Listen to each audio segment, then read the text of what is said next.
కేవలం పోస్టర్ పై రాజమౌళి పేరు కనిపిస్తే చాలు హీరో ఎవరా అని ఆలోచించకుండా థియేటర్ కు పరుగులు తీస్తుంటాం. అంతలా తిరుగులేని క్రేజ్ సంపాదించుకున్నాడు. అసలు ఈ ఒక్క పేరు చాలు కోట్లల్లో బిజినెస్ జరుగుతుంది. ఒక్క తెలుగు రాష్ట్రాల్లోనే కాదు, యావత్ ఇండియాలోనే రాజమౌళి అంటే ఒక బ్రాండ్. బాహుబలితో తెలుగు సినిమాను ఇండియా శిఖరాగ్రాన నిలబెట్టిన జక్కన్న ఆర్ఆర్ఆర్ తో ఇంటర్నేషనల్ లెవెల్ కు తీసుకెళ్లాడు. ఇక ఇప్పుడు మహేష్ బాబుతో ఏకంగా పాన్ వరల్డ్ సినిమానే చేస్తున్నాడు.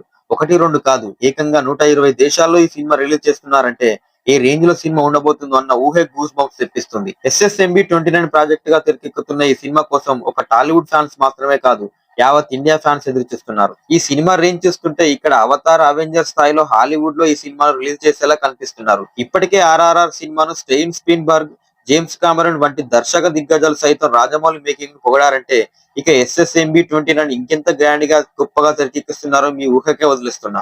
అసలు రాజమౌళి, మహేష్ బాబు వీళ్ళ కాంబినేషన్ లో సినిమా ఉంటుందని అనౌన్స్మెంట్ వచ్చిందో లేదో సోషల్ మీడియా మార్మోగిపోయింది. మహేష్ తో సినిమా అనగానే ఎలాంటి కాన్సెప్ట్ తీస్తున్నాడు, హాలీవుడ్ రేంజ్ లో సినిమా చేస్తాడా, ఇలా ఎన్నో రకాల డౌట్లు వచ్చాయి. అలాంటి టైంలో మహేష్ గ్లోబల్ ట్రొట్టింగ్ కాన్సెప్ట్ తో సినిమా చేస్తున్నాడని చెప్పడంతో ఆడియన్స్ లో నెలకొన్న ఎక్స్పెక్టేషన్స్ అన్ని ఇన్ని కావు.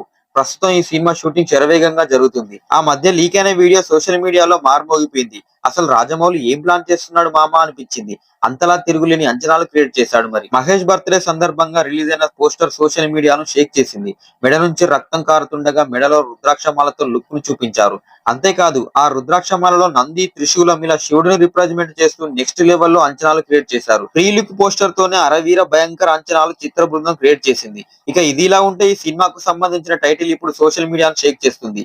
ఈ సినిమాకు వారణాసి అనే టైటిల్ అనుకున్నట్లు ఇన్సైడ్ టాక్. రీసెంట్ గా ఈ సినిమా కోసం ఏకంగా 50 కోట్లతో వారణాసి సెట్ కూడా వేశారని టాక్. అలా మేజర్ పోస్టర్ వారణాసిలోనే జరుగుతుందని, అందుకే ఆ టైటిల్ ను అనుకున్నట్లు సమాచారం. మహేష్ పాత్ర హిందూ పురాణాలకు చాలా దగ్గరగా ఉంటుందని, మరీ ముఖ్యంగా రామాయణంలో ఉండే కొన్ని పవర్ఫుల్ వస్తువులు అన్వేషణలో ఈ సినిమా లింక్ ఉంటుందని తెలుస్తుంది. అదే నిజమైతే రికార్డులు తిరిగి రాయడం ఖాయం. అయితే వారణాసి అనే టైటిల్ మరీ అంత ఎఫెక్టివ్ గా లేదని కొంతమంది అభిమానులు అభిప్రాయపడుతున్నారు. దీనిపై పలువురు నెటిజన్లు కూడా కామెంట్ చేస్తున్నారు. ఈ టైటిల్ జనాల్లోకి వెళ్ళదని, దయచేసి టైటిల్ మార్చండి అని కామెంట్ చేస్తున్నారు. మరి నిజంగానే అదే టైటిల్ ను ఫిక్స్ చేస్తారా, లేదంటే మరో టైటిల్ ని పెడతారా అనేది తెలియాల్సి ఉంది. ప్రస్తుతం ఈ సినిమా షూటింగ్ శరవేగంగా జరుగుతుంది. వచ్చే ఏడాదిలోపు ఈ సినిమా పూర్తి చేసి 2027లో ఈ సినిమాను రిలీజ్ చేసేలా మేకర్స్ ప్లాన్ చేస్తున్నారు. ప్రియాంక చోప్రా ఈ సినిమాలో హీరోయిన్ గా నటిస్తుంది. రాజమౌళి, మహేష్ బాబు కాంబినేషన్ లో వస్తున్న మూవీకి వారణాసి అనే టైటిల్ పెట్టడం మీకెలా అనిపిస్తుందో కామెంట్ చేయండి.